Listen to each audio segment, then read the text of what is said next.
While I acknowledge Memorial Day because I have family members and friends who supported were in the military, and it's important to acknowledge our military. Um, I don't think that they do enough by black military former soldiers. It's a dual situation. On one hand, it's important to acknowledge the freedoms and everything that you have. On the other hand, they have not done near enough for African American participants, especially the ones who were in the segregated quarters from the Spanish War, World War One, World War Two to Vietnam, and that it was openly Jim Crowism. So there's not possibly near enough to do that. So on one hand, I do acknowledge it that it's important that it's to acknowledge the military, but on the other hand, I feel they could do a lot more.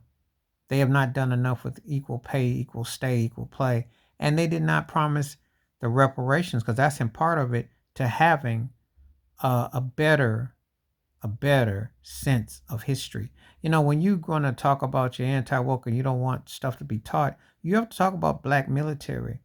You have to talk about what World War One, World War Two, and Vietnam was really like for African Americans coming back home, promised better opportunities, promised freedoms, promised no Jim Crow, promised legalization to work and to be in the place.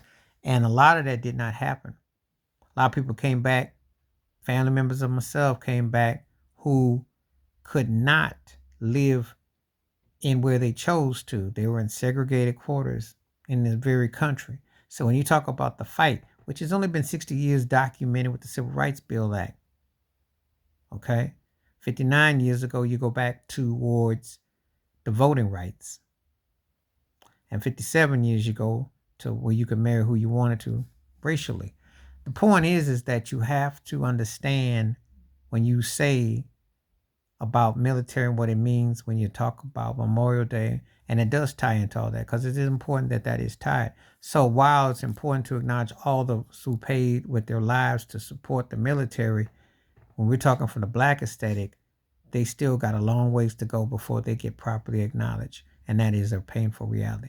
Please hit like, subscribe, welcome thoughts, comments, and I do respond. Thank you. Wash your hands, keep your mind clear, watch out for another, and you got to have it all to tell the complete story, or you're only telling half truths. I'm out.